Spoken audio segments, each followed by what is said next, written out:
Connected. Hey, Yeah. yes, we're alive. Yay! Hey, welcome everyone. Um, I am here today together with Miriam and Nico from their YouTube channels. Um, Hello, girls. And today is a Hello. special live stream. I invited them to celebrate that I reached 510,000 subscribers. So Woo! exciting. Amazing. And yeah, I thought it would be fun to talk with them. We're all from Europe. So I thought it could be fun and like compare different European countries with China and how we experience everything. Do you want to go ahead, Miriam, and introduce yourself? Yes, I'm Miriam. I'm from Sweden, and I've been living in China since 2015. And my first year and a half, I lived in Shanghai, and then since 2017, I live in rural Qinghai, which is northwestern China, kind of off. Mm-hmm. And I live, yeah, with my husband who's Chinese, and we have a little baby too. Well, he's not so little; he's 2 years now, but Oh, and yeah, your baby is the cutest. So cute. he is. I agree. And Nico. Hi, congratulations, Yvonne. Well done on hitting 10,000. Thank you. Thank you. Worth it. I'm Nico. I have been living in China for 3.5 years. I'm from the UK originally. When we moved to China, we moved to Nanjing and we lived there for a year. And then we moved to Beijing 2.5 years ago. I live here with my husband, Jack, who is also my cameraman and editor. And I make my YouTube films with him about life here in China. So, yeah. Cool, cool. Yeah. We've known each other for a while now, for a couple of years, I think. Yeah. Yeah. And I'm going to introduce myself also real quickly because maybe there's people who don't know me yet who are watching from Miriam's channel or from Nico's channel. So yeah, my name is Yvonne and I came to China 10 years ago. She's just And amazing. yeah, and I am making a special series for that. So that's, I think, why I grew so much in the past months. I came to China 10 years ago with the idea to spend half a year here teaching, but yeah, that turned into 10 years. I met my now husband, Miguel, and he is now also becoming my scriptwriter, cameraman, also helping a lot with the videos. And I am also based in Beijing. I've been in Beijing since 2013. And before I was in Shenyang for a year and also in Shaoxing. Yeah. I see a lot of people already commenting. Hey guys, thank you so much for the support. Everyone. Yeah, hi everyone. Good to see you all here. So today, yeah, like I mentioned, we're going to talk a little bit about our countries in Europe, Sweden, UK, and the Netherlands, and how it compares to China. And we have a few topics for you selected. And Miriam had a really good idea just earlier. So we have different topics, and we would like to ask you what you would like to hear first. So we wanted to discuss traveling, food, love, life, family, work, those topics, transportation, maybe if we get to it. So let us know in a comment what you would like us to discuss first. Yes. Oh, hey.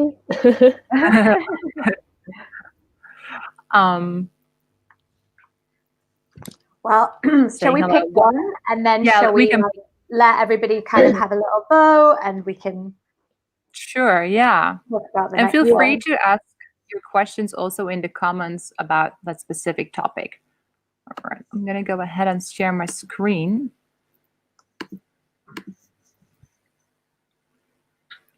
My PowerPoint.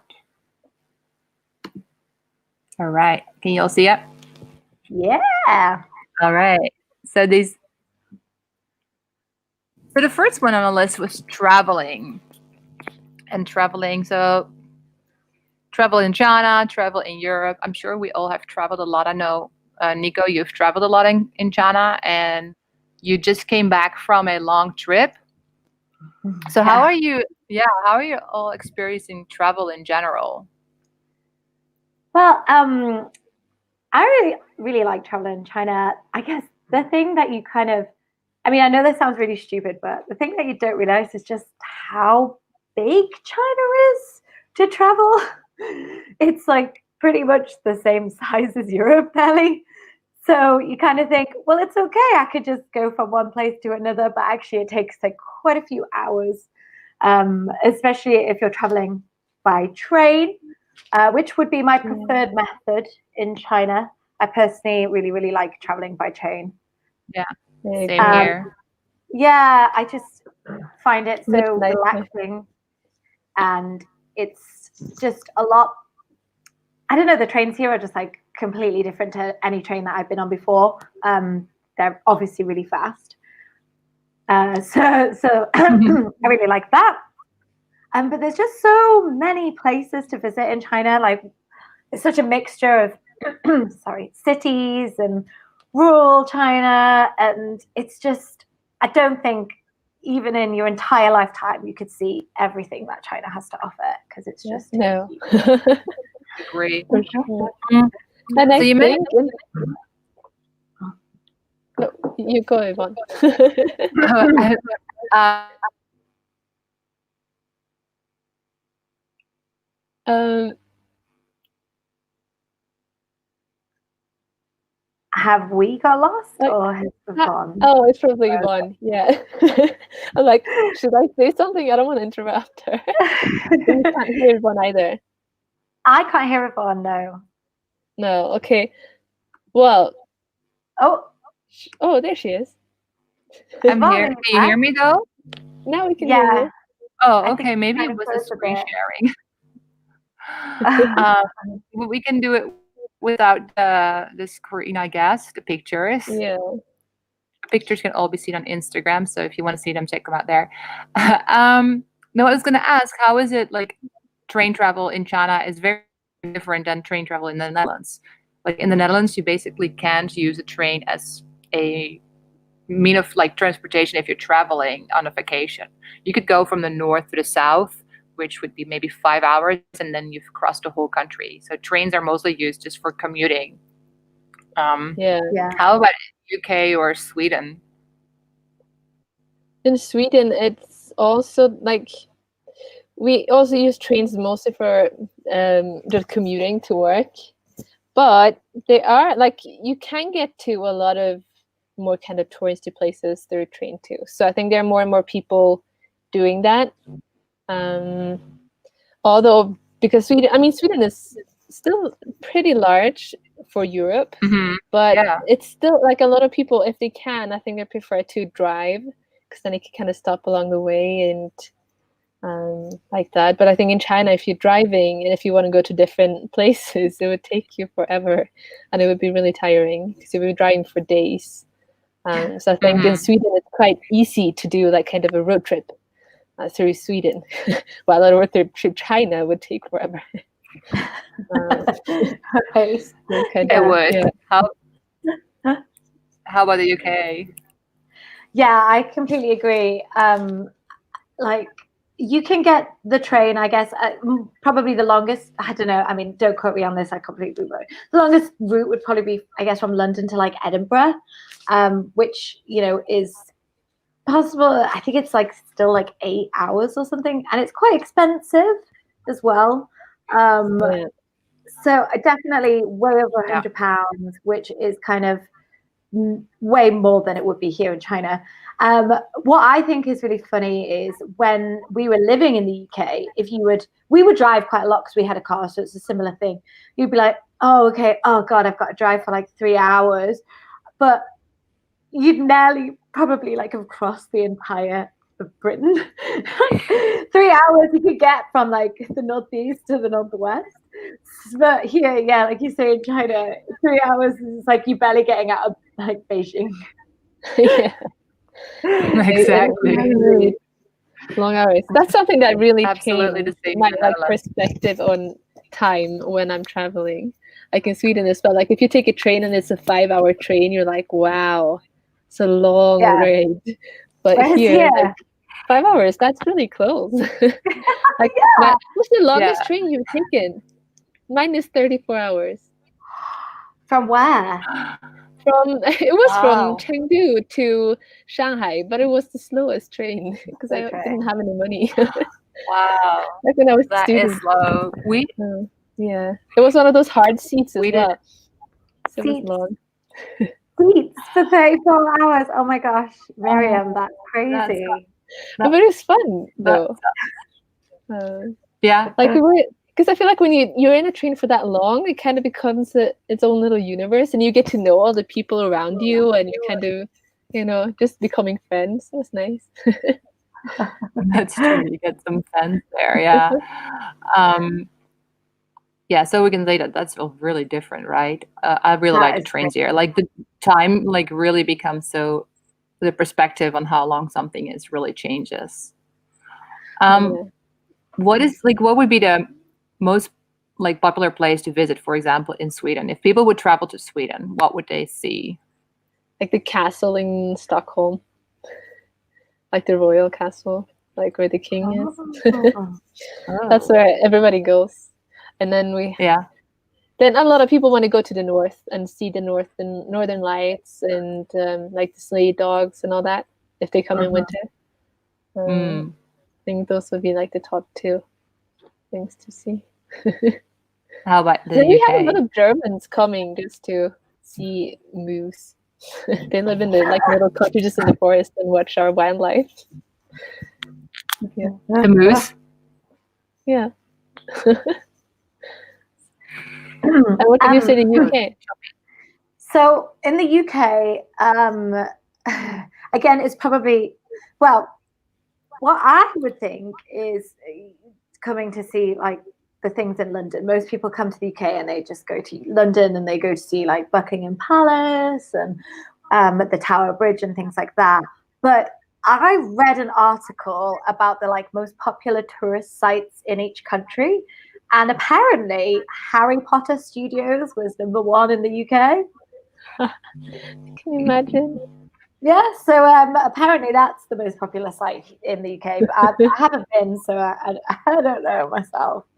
But what I would say though is I think that if people come to the UK and they just go to London, then I feel like you're kind of missing out. I mean, I can say that because I'm a northern girl, so I feel like you need to kind of leave the big city and go to some smaller cities and obviously some like towns and stuff. And I think that kind of gives you a more of a feel from for England and the rest of the countries. I mean, obviously there's a few. So I would say the same thing for the Netherlands. Like everybody goes to Amsterdam.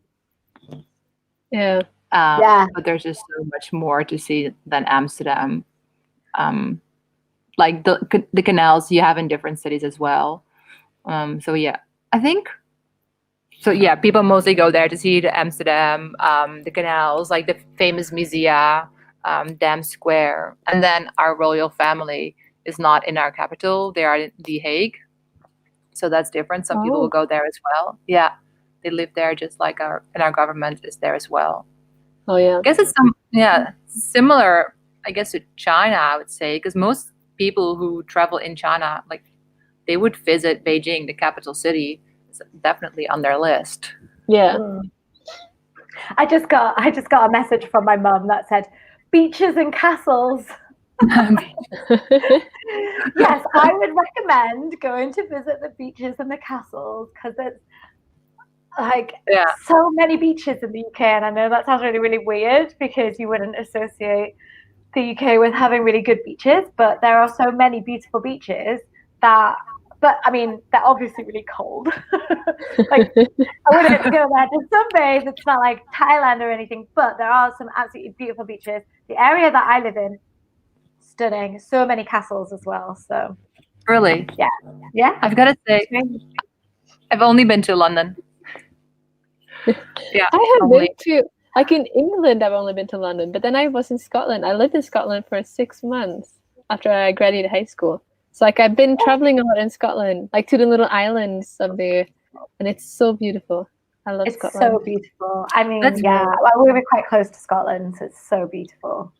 That's one of the things I really like about traveling here as well in China, that the landscapes are just so diverse and you can really Yeah. see anything and everything. Like there was Absolutely. there's deserts like in Mongolia, rainforests, but also beautiful mountains and just beaches. If you want to have beaches, you can go to Xiamen or Hainan. So there's so many different places here, which you almost wouldn't have to leave. Yeah. Yeah. You can get everything, both when it comes to travel and other things like food and such too. You can get everything. Did you say food, Miriam? I'm looking forward to the food topic. Yes, favorite topic. Oh, I think we all love food here. How about that? Like, we talked about travel in your home country. So, what would people usually eat, or what would you suggest them to eat if they came to visit your country? What is any like typical food? In Sweden, I think people usually eat like IKEA food. They eat like meatballs and mashed potato. Yes, I had that last Like night. I everybody went has to to do. IKEA. I went to IKEA last night and had that. IKEA meatballs are famous everywhere. Yeah. And it is very typical. Like that's the thing. Like if people don't know what to do, they'll make just like pasta meatballs or mashed potato meatballs. But what people have to try, that's difficult. Like one thing about Sweden is because it's a very northern European country, we don't really have like a traditional food doesn't include a lot of vegetables.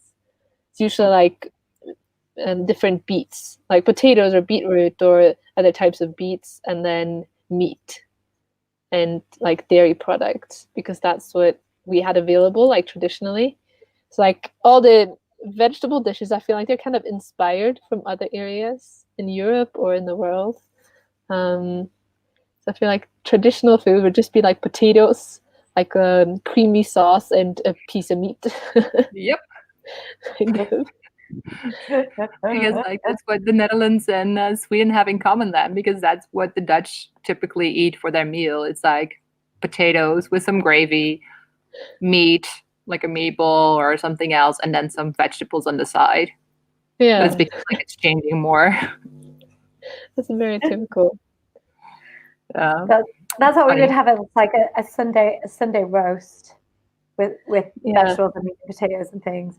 I guess we do have a few things that I guess are typically quintessential British, like fish and chips. I would associate with Britain, and I would definitely say if you came to have fish and chips, but go to the coast to have them, because obviously they're much better, and they're better in the north because you get these like scrappy bits of batter, which I just love.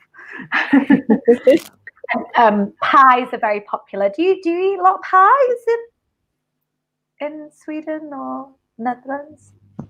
We do eat pie, yeah. I mean, we do a lot of things in the oven, and we have, but I think the pies are different from the ones in the UK.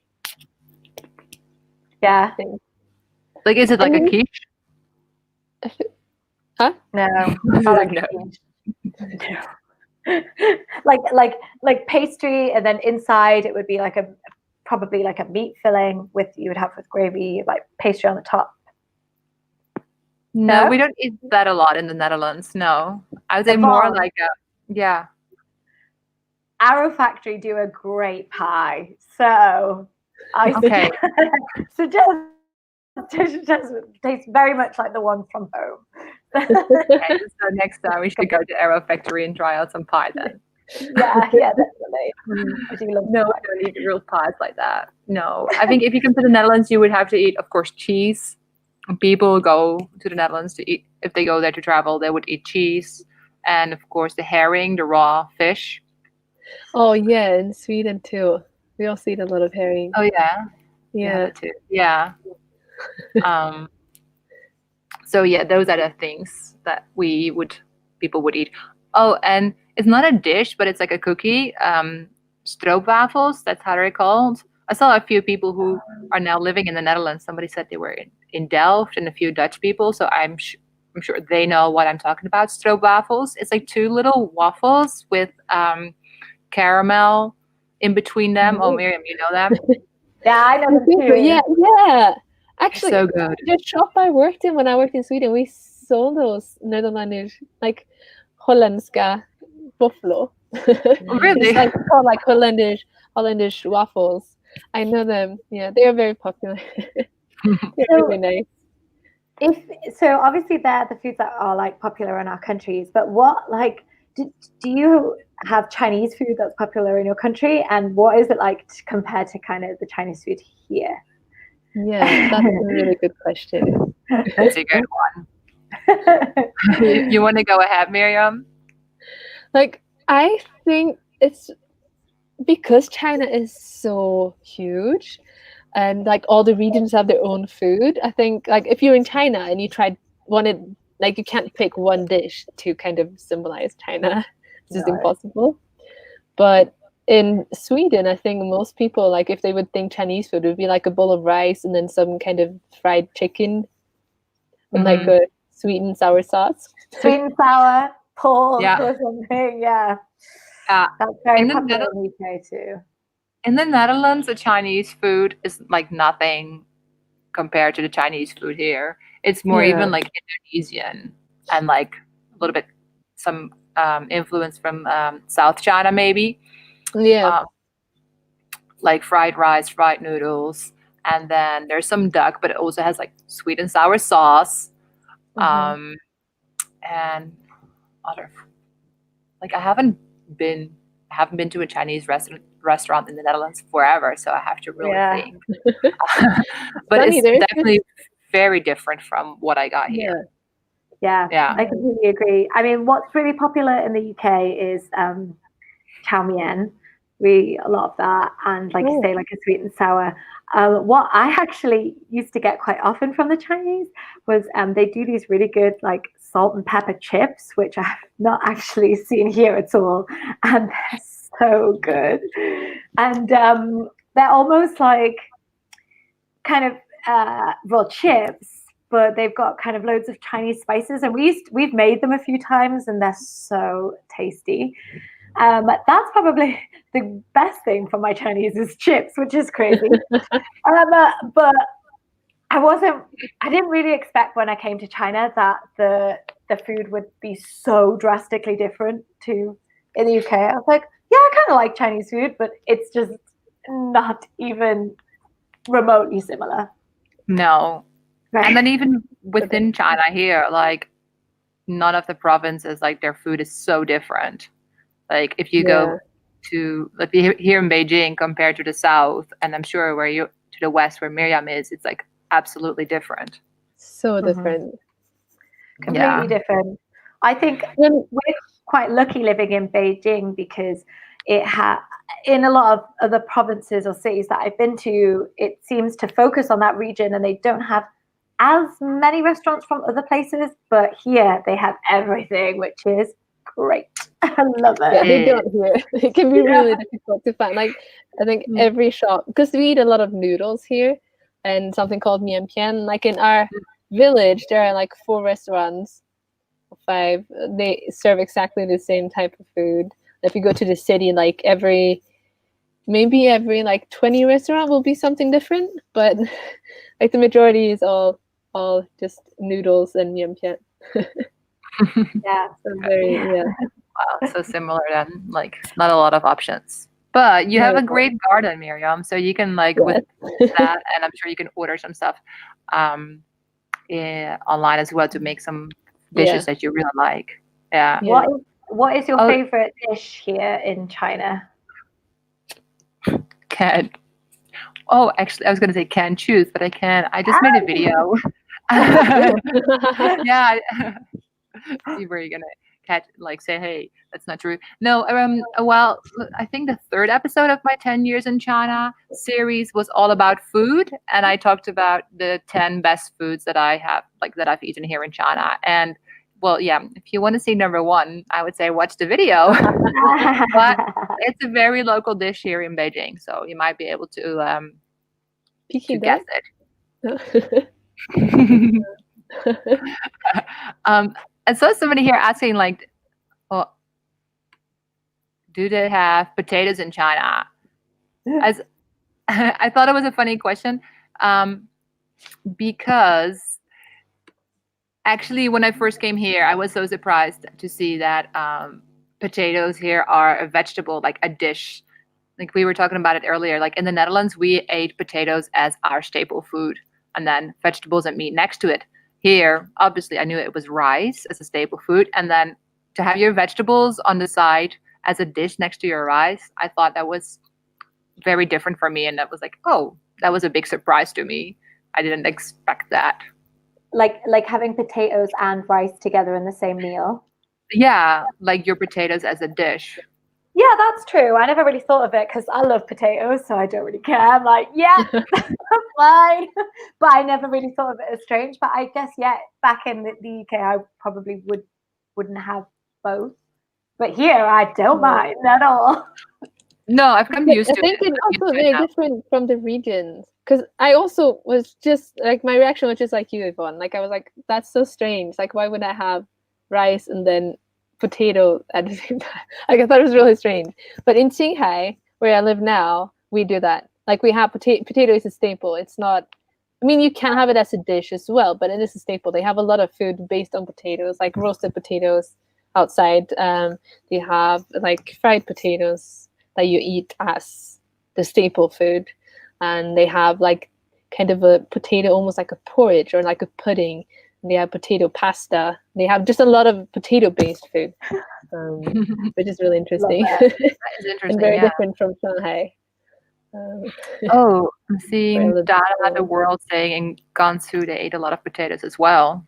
Yeah, and that's very close to Shanghai. So Oh yeah, it's very true. similar. Yeah. I love potatoes. Me too. No.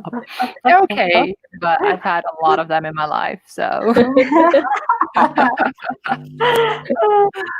Actually, what I find really different here as well, I mentioned this because I did a food video too, but I couldn't possibly pick my favorite. So I just kind of like did a whole list throughout the day of the things that I like to eat the most. And one thing that I really noticed is just like how good the vegetables are here. So I mean, you obviously, I'm sorry about this, Miriam. You probably won't maybe agree because I guess a lot of vegetables are so good because they're cooked in pork fat, which is what they seem to be cooked in here, which is probably why they're so good. But they just always have so much flavor. And in the UK, they're always just usually like steamed or boiled, and it's not that tasty. I mean, I like vegetables anyway, so I still will eat them. But for instance, like cauliflower, the dry pot cauliflower, oh, that's so good. I mean, I could eat that all day, every day. Whereas normally, if I had that at the weekend at home, it would be just like steamed, and it wouldn't be as good. So I didn't realize cauliflower could be good, basically. Agree. Yeah. Yeah.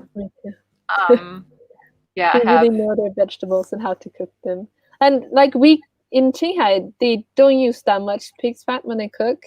And like when we cook at home, we only use rapeseed oil, and it's still amazing. So it's just like they just know how to cook it and like add the right spices, and it's just really good.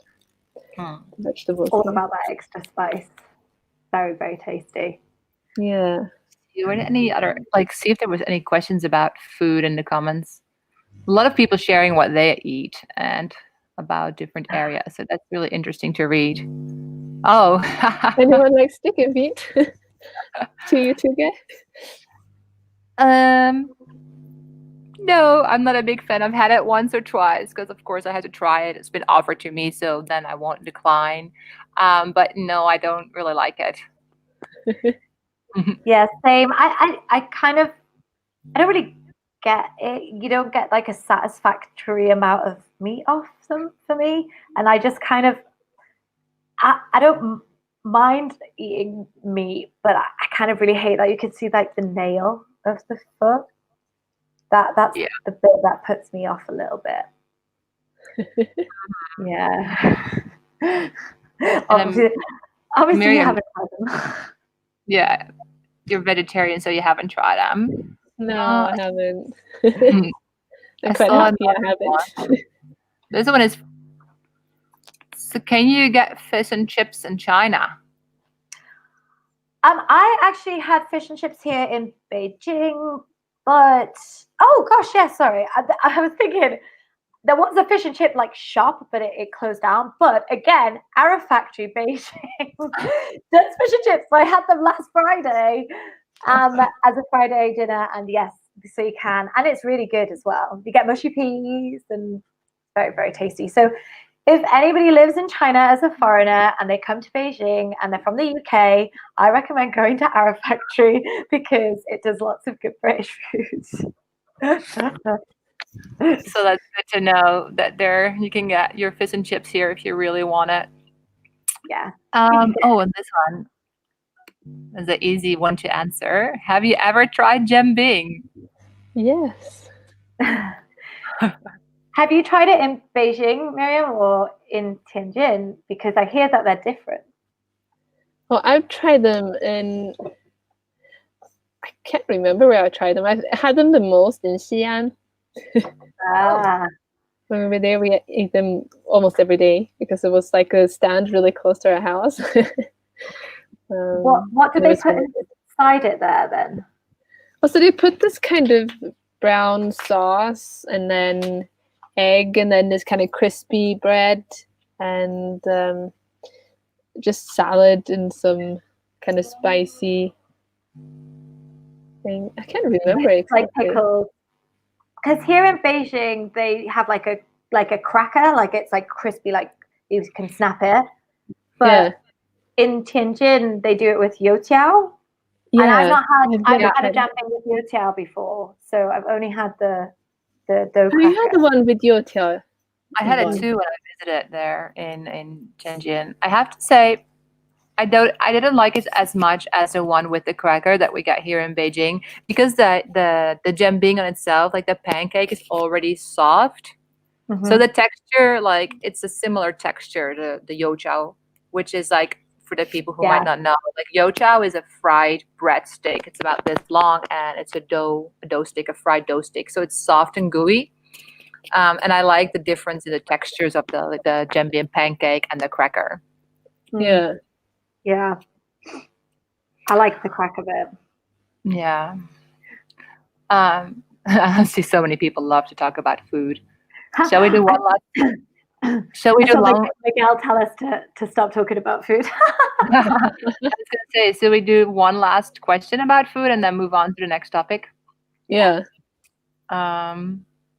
Miriam, you want to pick a question? I will see if I can find one. I saw a few about vegan, eating vegan.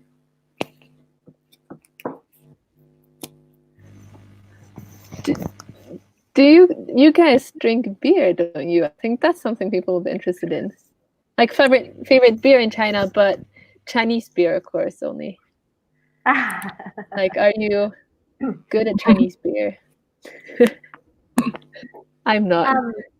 I mean, like, generally, when you go out, I kind of just like a Qingdao. I quite like a lager type thing. But there are actually quite a lot of Chinese breweries here, which brew their own beer. There's a lot of Beijing specific ones. I went to a beer festival last week, and it was with like 18 different breweries from all around China, and there was just so many different kind of concoctions and different brews, and it was really interesting to kind of see the different flavors, and they're all very specific. So like there's one here called Jing A, which is obviously brewed here in Beijing, so that's really good. There was some from Shenzhen, Chengdu, so that was a really interesting thing. But generally speaking, I would pick a Qingdao as an overall beer.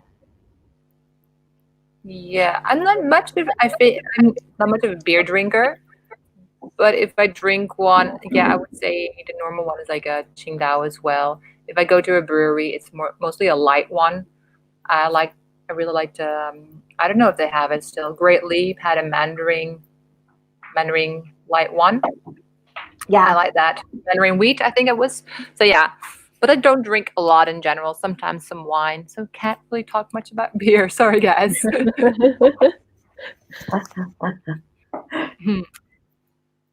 move on to the Are next moving? I think, yeah, let's move on. Let's talk about family life and love life because we're all married. We introduced our husbands. I think I saw one or two husbands walking by In the earlier. background. Yeah. I just realized I was running out of battery. Sorry. I was like, okay, my battery. It's like handing me up. Yes. So husbands and weddings and families. How's that? We all got married. We talked about it a little bit before we started our broadcast about how we all got married and in different places. Like I'm the only one. Well, yeah, from the three of us, I'm the only one who did not get married in China. Yeah. But So where did you get married? met Miguel in China, though, didn't you? Yes, yeah, we met in China. So my plan was to stay here for just half a year.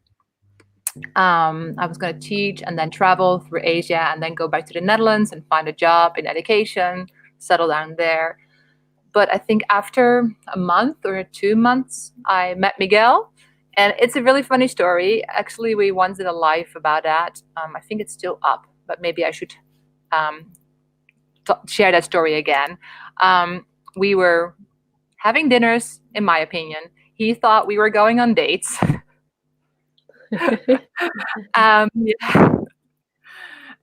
Funny story. And at the end, we started dating, and I was like, okay, I really like him, and I don't really want to leave yet because I want to see where this could go to, which direction this can go. So yeah, 10 years later, we're still together, and we got married 4 years ago now. Oh. So how did you actually meet each other? It was at a birthday party from a mutual friend. And it's actually a funny story. So you girls know, but for anybody who's watching and doesn't know, I'm quite tall. Like I'm 186 or 6'1" if you're from the States and use the other system. So yeah, quite tall. And we were having dinner. He was already at the dinner. I stayed up later because I had to work. And then we didn't sit close to each other during the dinner, but I guess I caught his eye. And at the end, when we were leaving, he made a comment about my height. And I was like, oh, really? I never heard that before. Because I was like, oh, here's another one of those, right? Trying to be funny and say something about my height. But I guess it worked.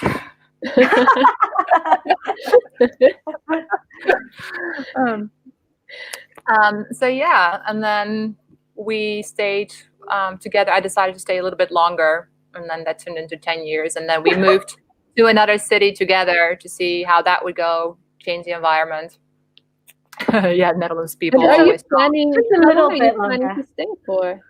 Do you Sorry? do you have a plan for how long you want to stay in China? That's the question. We've been thinking about like maybe this would be the last year, but now with everything that's going on with COVID and it's harder to leave, where we would go. Like Miguel's from the States. The situation in the States is not ideal right now. No. Multiple reasons. So we don't know yet. We might stay for this year and then another year. Every year, say one more year, and then yeah. Yeah. Suddenly you're 80 and you're like, oh. Yeah. Oh no, what happened? That's like our story, like my story. How about you guys, like Miriam or Nico? How do you guys? Because I know Miriam, you also met Yonghong here in China. Yeah, we met because I was studying in Shanghai, and he was there for a market. selling organic goji berries. And then I went to the market and we started, like we didn't talk because I couldn't speak Chinese at the time and he doesn't speak English, but we kind of just said hello and then added WeChat. Then I wanted to buy goji berries from him and he gave me some for free and I thought it was really romantic. But his idea was that he could start selling goji berries internationally. But yeah, I thought it was romantic. And then we started dating in 2015, and then in 2017 I decided to move to his home village, and then we got married that same summer. So it's like we were moving really fast. We got our marriage booklets. Like we registered our wedding or like our marriage, and then we got married with an actual like wedding ceremony the year after in 2018. How did you find it not being able to communicate fully with each other? Like, how have you got around that kind of that I guess wall? In the beginning, it was all having a Yeah. lot of time and using WeChat Translate. Like I would write all my messages in English and he would translate, and he would write all his messages in Chinese and I would translate. And then, because just when we met, I began a language program, like an intense language program. So then I studied Chinese full-time for 1 year. So then I think it was really helpful to have him actually when I began studying full-time, to have someone to speak to that I wanted to speak to. Like I needed to learn. So it was pretty good for my Chinese, I think, to meet him. But it worked with just the translations, like the online translation.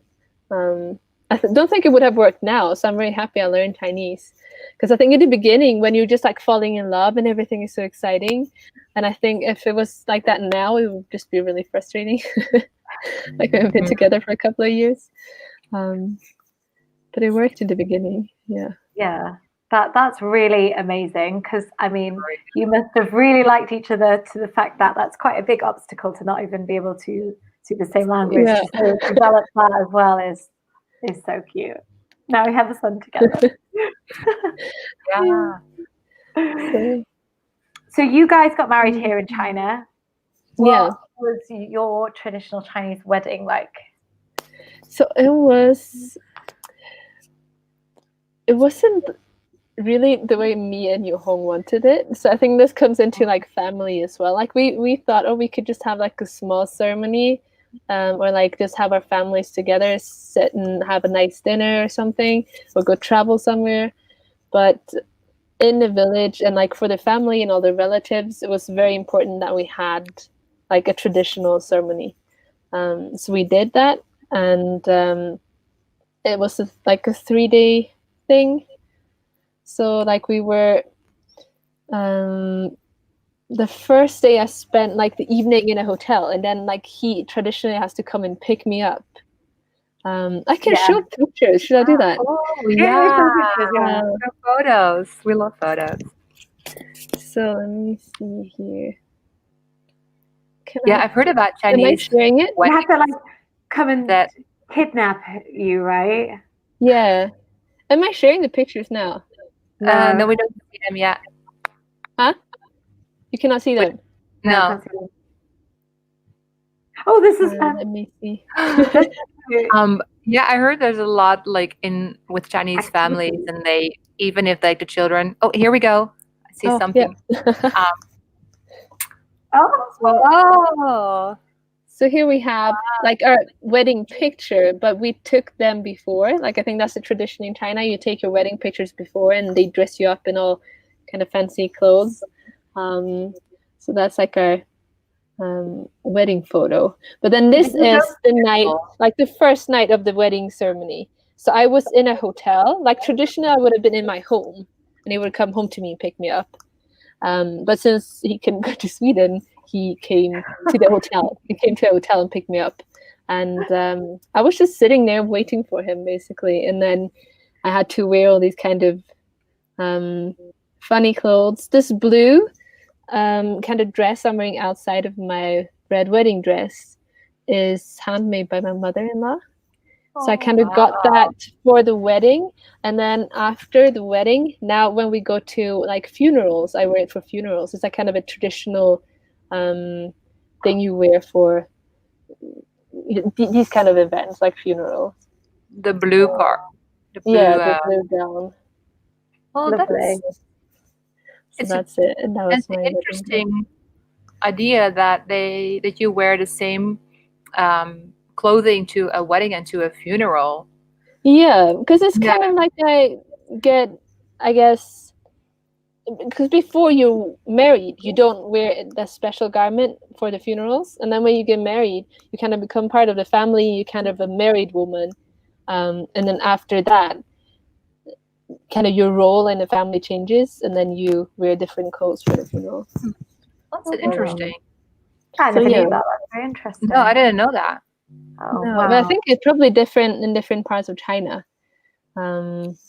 But that's what it's like here. But after that, he picked me up, and I was wearing this little red thing over my head, so I couldn't see anything. And then he had to carry me from the hotel, and I was pregnant at the time as well. But he had to carry me like from the hotel room all the way down and into the car, and then from the car into the house where we live. And then we were like bowing. He came at midnight, and we had to leave the hotel around 5 a.m. So we got back to his house like maybe 5:30 a.m, and that's when we had like a ceremony for his ancestors, where they kind of bowed down to them and bowed to each other, and then we could go to sleep and sleep for a little while. And then the next 2 days, it was just partying in different forms, like having breakfast, all the families and neighbors and relatives coming to the house and eating, and then we went to the hotel to eat. And then we also had at the hotel like a traditional, or not a traditional, a kind of Western style Chinese ceremony in the hotel, where I had a white dress and like walking up on a little stage with kind of games. And then the second day was also just eating, and like relatives coming over and eating and partying. So it was just 2 days of feasting. It sounds like a lot of fun, but also you must have been tired by the end of the wedding after 3 days of everybody. Yeah. And I was like 25 weeks pregnant as well, so I was really, really tired doing this. But it was fun. It was interesting. I'm quite happy. Like I said, we didn't want that kind of wedding first, but I'm quite happy we had one. So yeah. Something you're never gonna forget. I mean, it's your wedding, but like such a different wedding. So different. Yeah, what you expected. Yeah. I think it's quite interesting. Like I've heard some stories about kind of activities that go on and things, and I think, you know, the fact that obviously Yonggong is Chinese, like it's nice that you get to, you know, have that part of that culture, and you say like maybe you'll do something eventually in Sweden as well. So yeah, kind of nice that you actually ended up doing the whole big thing. But I think it's quite, because now if we go over to Unico, you were the one who had like a very non-traditional wedding in not traditional for the UK and not traditional for China either. No. Talk about that. So I didn't meet my husband in China. I met Jack in the UK. So we were together for 4 years before we came here, I guess, maybe longer. I'm not very good with dates. He's much better with dates. We have been together eventually now for about 8.5 years. So we've been together a long time. So we got married in 2018 as well. And we actually got married here in China. So we decided that instead of going back home, we would just have a really very relaxing ceremony here, but it didn't quite turn out as relaxing as we hoped. Everyone should go and watch your video. Yeah, if anybody wants to know more details, then watch my video. But yeah, we got married here in China. It's a good story. You should watch it. Yeah. Obviously it was very different to what we assumed. But we've got a little red Chinese book, and we decided just to do it, just the two of us. And we went up on the day of our wedding to get photos because we stayed in this beautiful hotel by the Great Wall. So we decided that's where we would take our wedding photos. So we took some wedding photos up on the Great Wall of China. Let me see if I can get one. They're beautiful. Thank you very much. So beautiful. Yeah, it was. If you want to see, it was a strange day, but we managed to get there in the end, and luckily catch the last part of the light golden hour to get up there and get our wedding. I would absolutely recommend also checking out Nico's Instagram account, because he posted a few of these beautiful photos on there. Can you see beautiful. it? Yeah, we see it. It's so cool. I'll just show you one. I won't spam you with most of their wedding photos because of it. But yeah, we decided just to do that. So it was very different in pretty much all of the traditional senses because we were on our own, and we just, I guess we eloped, you would call it. Mm-hmm. I don't know. Yeah, I mean, like when people kind of like run away to a destination and go and just get married there. So I guess, yeah, we eloped here in China. Obviously, we're living here. So actually, yeah, we just wanted to get married, and it would just take us so long to get married in the UK that we just didn't really want to wait. And this was very, very us, very relaxing and very just kind of personal. So yeah, very different, I guess. We get married in the Netherlands. Like I said, I also have a photo. Let me share one of our wedding as well, if you'd like to see it. It was also a very small wedding. There's like 25 people. There's some family from the. So here you see one. This is one of our wedding photos. Like we have a few of the more traditional standard photos. But then this one, we decided to be a bit goofy because we are goofy together. So this is one of them. Yeah, this is in the northern part of the Netherlands. We got see the photos. You cannot see it? No.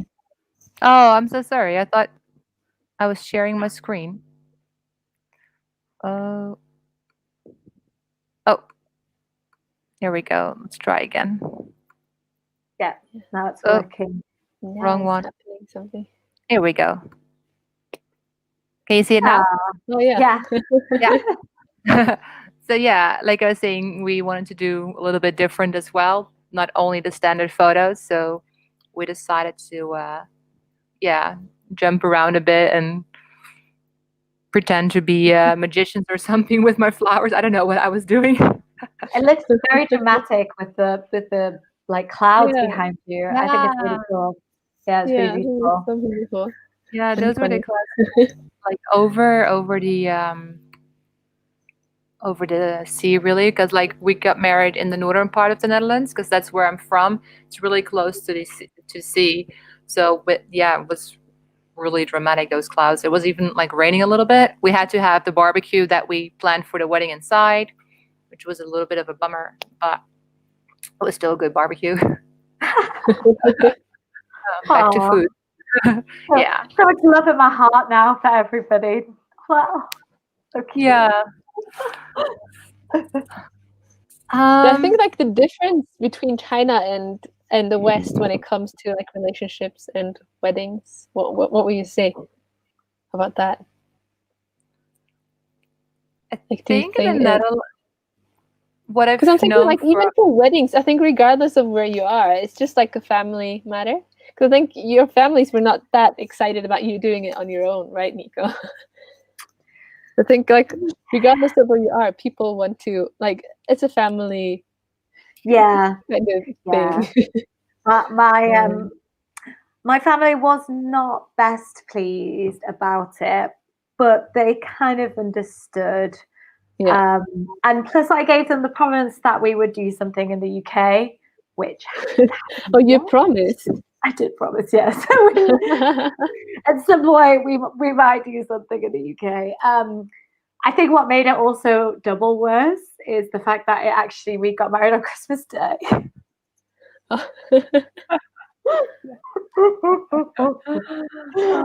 So, but yes, well, but for us, it was kind of, well, one, really easy to remember our wedding anniversary, and two, like we couldn't be at home for it, so we were here in China, and it just kind of felt like the right time. We couldn't spend it with our family, so we made our family. So yeah, at some point maybe.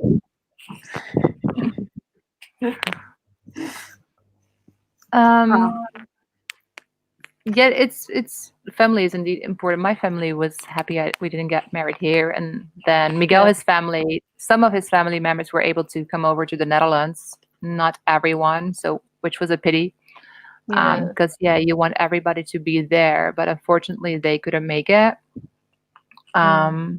Yeah, but I feel like in the Netherlands, like we are pretty free about how you organize it, and I don't think you have to get married. Like lots of people who live together who've been together for a long time don't even get married. Like myself, I always said, oh, I don't really need to get married because it doesn't really wouldn't really change a lot, like how much I love someone, right? It doesn't make a difference for me.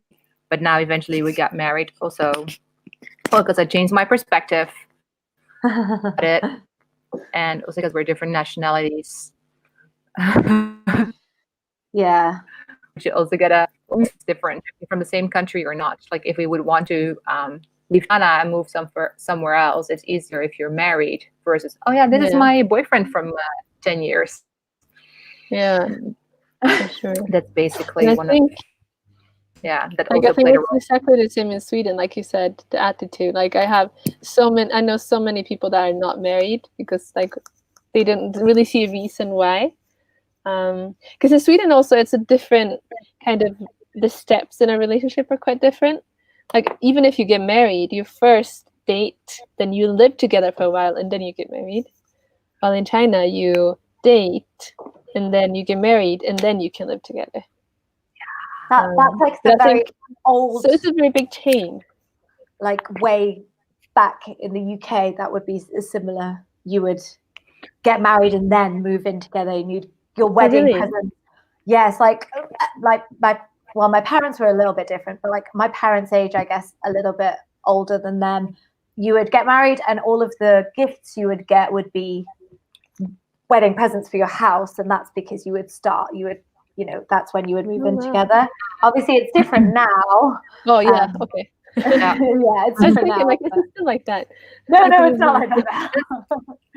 I think that's what it was like in the Netherlands too, like 50. Yeah, it was like that too before. Years ago, now, no. People move in with each other early. Fair enough. You want to know who you're going to be living with, right? You want to know what the deal is really before you tie the knot and have no surprises. I also would recommend some marriage advice for anyone out there, or dating advice, not just living together, because I actually think that's easier. I think if you're going to marry someone, travel together, because that's when you find out what they're really like. Yeah. Because when you travel, you have the best and worst situations that could possibly happen to you. And you're together 24 hours a day because you're traveling. That is when you really, then if you're going to be with that person. The next step is travel together with kids.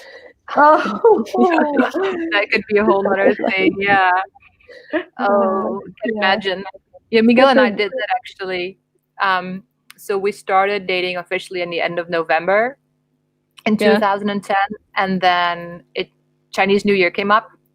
It was in January or February, and we decided, or I convinced him, I can't exactly remember, that we were going to travel in China for about 2 weeks. Well, yeah. Okay. If you know, Chinese New Year is like the busiest time where everybody travels home. I mean, Yeah. I had been in China for 3 months. I had no idea. So, yeah, could not get train tickets. Trains were packed, no seats. We had to buy standing tickets. So, yeah, that was, like you were saying, Nico, we really got to know each other during that Yeah. time.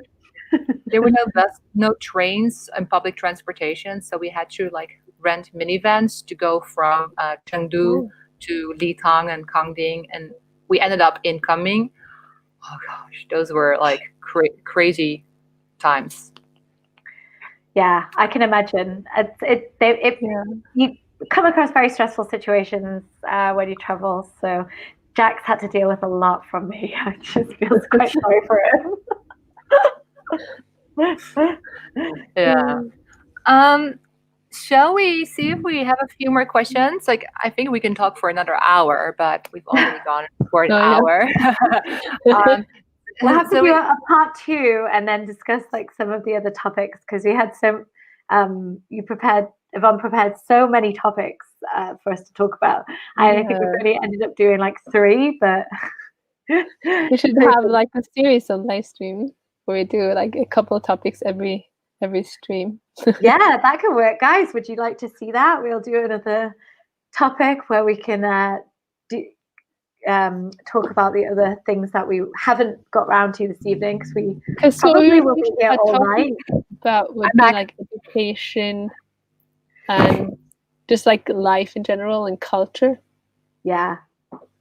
But but should we take some questions now about?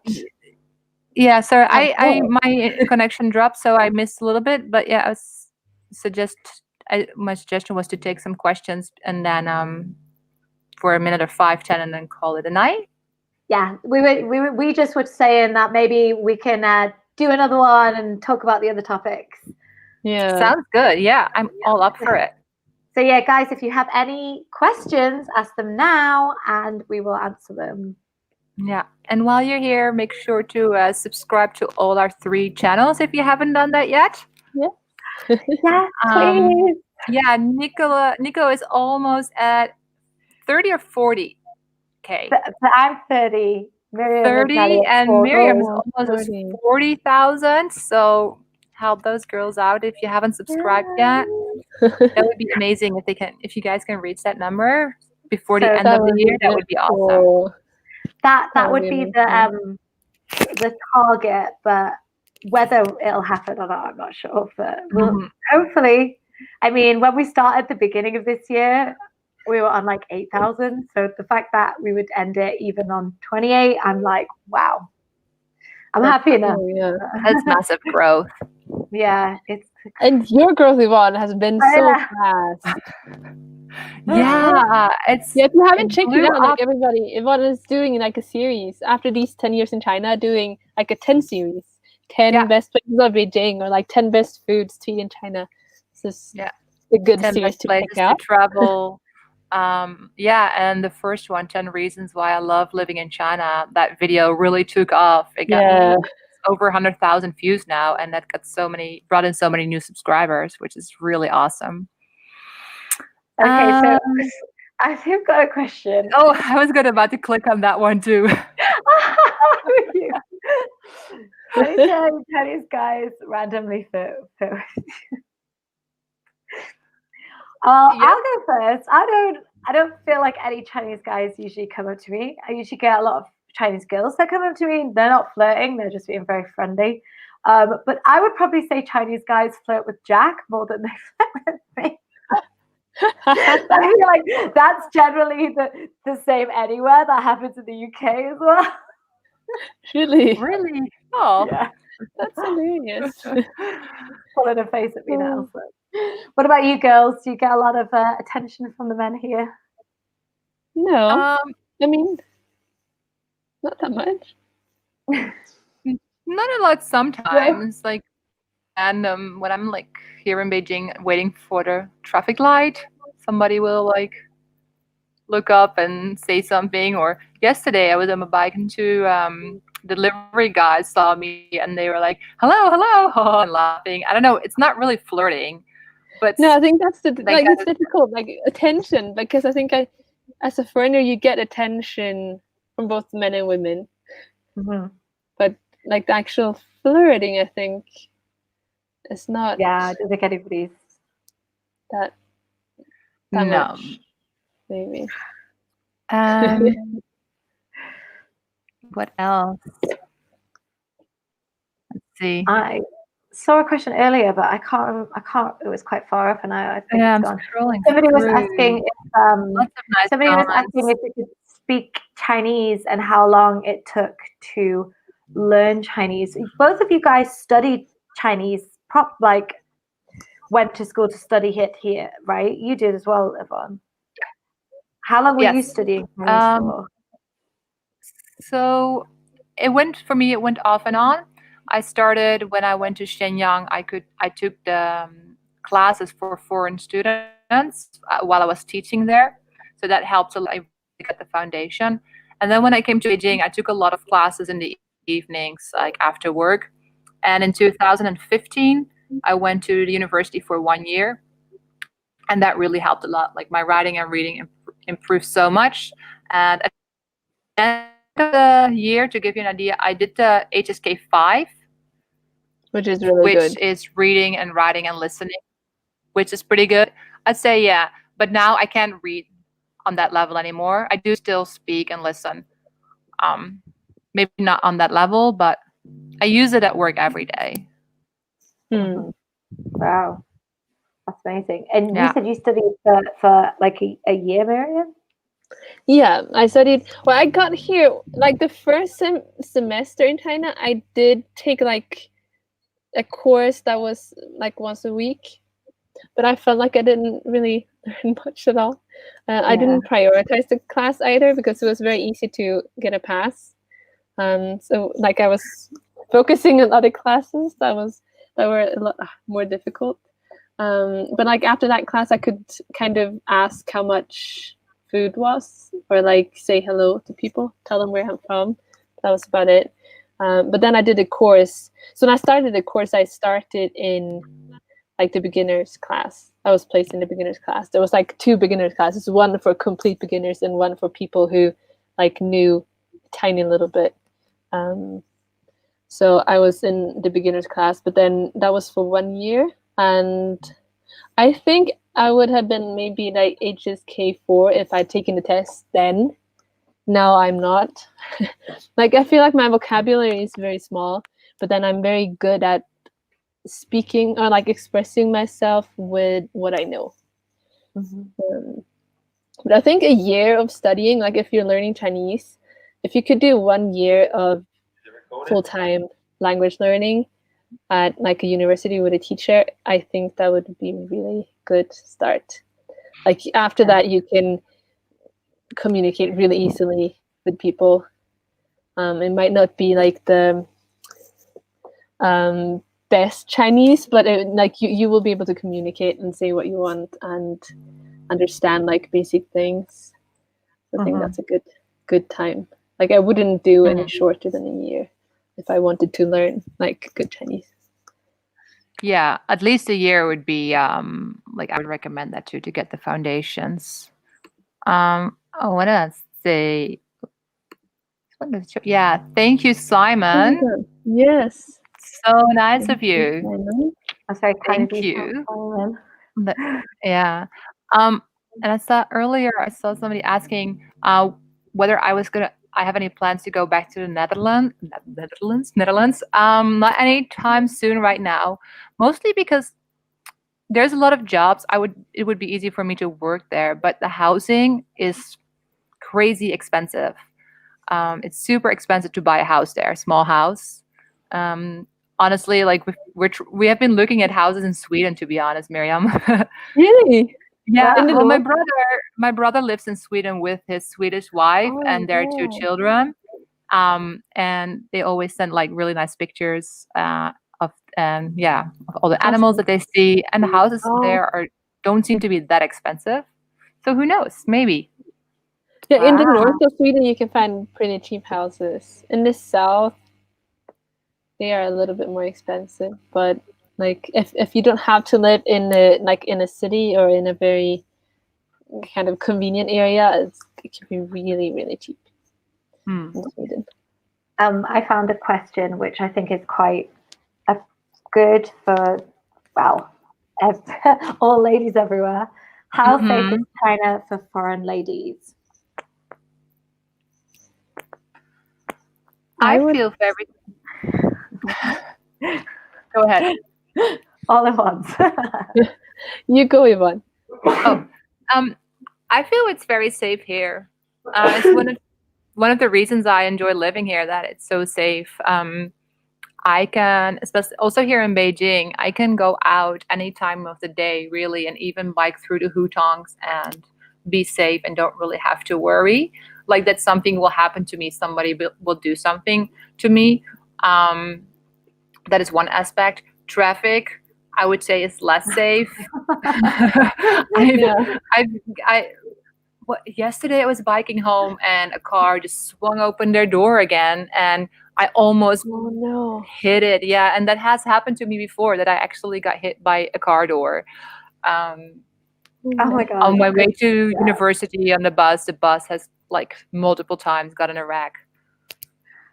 Yeah, I actually didn't think about that, but yeah, I wholeheartedly agree.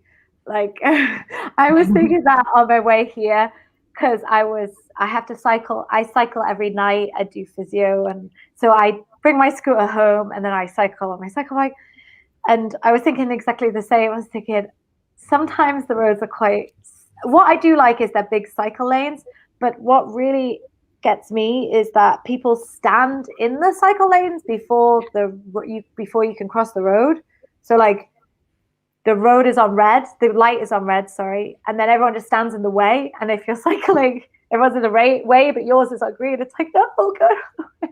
It can be quite unsafe, like cycling or as well as cycling. Driving, I think, is okay because I feel safe in other people's hands, but generally, yeah, I completely agree. I could walk around the hutongs at 2 a.m. on my own, and it's a deep, dark alleyway, and I feel completely safe. In where I used to live in the UK, I would like run home from the bus stop or from the taxi because I didn't feel safe. But here, I've never felt unsafe ever. Wow. How about you, Miriam?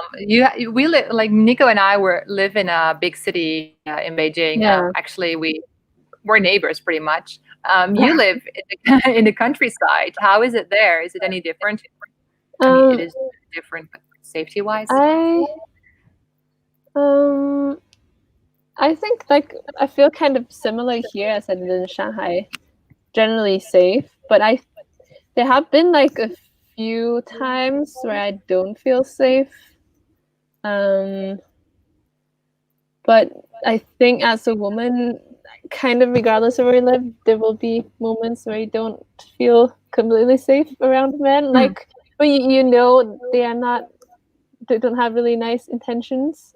And if you're alone, like I'm taking cars, because here you take kind of black cars, so you just kind of wait cars down on the road because there are no taxis. So I've been in like a car like that, where the guy just started wanted to hold my hand, and I was like, okay, this is my stuff. I just left the car, like in the middle of the road. But like kind of moments like that, and I know there are other women as well who like, especially with like drivers, been in kind of awkward situations. But I think on the street generally there are a lot of people moving about, and that makes me feel very safe. So it's only like if I'm in a space where it's like me and a few other people that I can feel unsafe. But generally I think in Sweden there are not a lot of people walking around. Like, people are usually in their houses, but here, like in the village, especially during the days, people are always outside, like sitting on the street and talking and hanging out. Like I would never feel unsafe.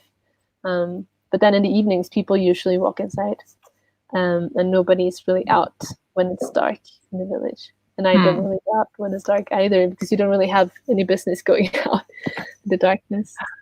Fair enough. Fair enough. Um. Oh, sorry. I was just scrolling to see if I can find maybe one last question, and I saw a really nice comment. Oh, Well, yeah, thanks I for your can't nice believe comments, guys. sitting through this live streaming, listening to three lovely married ladies talking about their Aw. lives in China. I thoroughly enjoy myself. Well, thank you so much. That's so sweet. Yeah, that's really Yeah. sweet. Thanks, guys. Yeah. Do we want to do last one question, or do we want to call it a night and like schedule another one? Um, would anybody be up for another one, like you guys, but also in the comments, because we've talked for an hour now and we still didn't even cover everything. No. Right? Yeah, so much to talk about. There's just so many I good know. topics, and it's quite interesting. Yeah. I think what's really interesting as well, obviously, that the fact that you guys are from kind of different European countries, so even our countries are different as well Yeah. to each other. So I think that's kind of interesting anyway, and then completely different again to China. So it's quite Yeah, absolutely. different opinions, I guess, Yeah. than usual. Yeah. We've got some, yes, please do another. Yeah, okay, guys. Yeah, Jesse also. Yes, I would enjoy another live stream. Oh, pollution in Beijing. Okay, yeah. So, questions about COVID. So yeah, maybe we can schedule another one for later in a couple of weeks. Couple of weeks. We're all Yes, up for it. definitely. Yeah. Before we go, shall I just touch on that, because I would like to say the weather in Beijing right now is so beautiful. Absolutely. It's super sunny every day, beautiful blue skies, just like the perfect time. Yeah, so come at this sort of time of year. So it's not much pollution. It's apparently there was a few years ago, but since I've moved to Beijing, I think it's been absolutely amazing. So I don't mind the weather here at all. I can agree. It has improved a lot. Like, it has been worse, but it's a lot better now.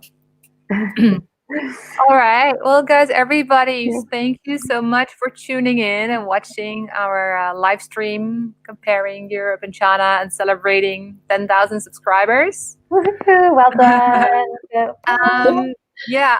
Where else can people follow you? Somebody asked about Douyin, and other than YouTube, if people want to see your daily updates, Miriam, where can people follow you? Oh, people can follow me. I don't update much on Instagram, so I think that's kind of pointless to follow me on Instagram. But on Chinese social media, we have Bilibili, 西瓜视频, and Douyin and Kuaishou. Wow. And we are called 米粒的一家, and it's my husband who kind of rules over those platforms. But we have those four. And what was your name? Say that one more time. 米粒的一家. I can write it in the comment too. That would be great. And Nico, where can people follow you if they want to see more of you other than your YouTube videos? I do dabble in Instagram a little bit. So you can follow me on Instagram. If you go to my YouTube channel, then there's an Instagram thing, or it is We Are Nico. I will just pop that on there. I have a Bilibili, but I have a Bilibili account. Have I frozen? Yeah. Oh, okay. Yeah, you were, but not anymore. I have a Bilibili account, but we haven't updated it since February. But we're hoping to maybe hire someone soon to maybe help us with the translation and send the stuff on there. So my Bilibili account is Nico Loves China, so you can check me out on there, but maybe not till next year, and then there'll be some more videos on there. But I update a lot on Instagram, and you do as well, Yvonne, right? Yeah. Oh, I tried to type my name in there, but YouTube rejected my comment. It thinks I'm spamming the chat. Oh, really? um, What? yeah, I don't know why. But my Instagram name is the same as my YouTube name, so Go Yvonne, and I try to update on a regular basis as well. So that's where you can find me. Go Yvonne and Nico I is think the both of oldest you are really YouTuber. good at Instagram. All Oh, another super right. sticker. Yeah. And oh, I was gonna say that one. Thank you, Yani Jung, for the super sticker. And let's Yeah. end this live stream then with this super sticker. Again, thank you all so much for watching. Nico and Miriam, thank you so much for joining me. It was so much fun. I had a really good time. A lot of fun. Yeah. So nice to Great to talk to meet you you guys. all. Bye, guys. All right. Bye, guys. Bye. Bye-bye.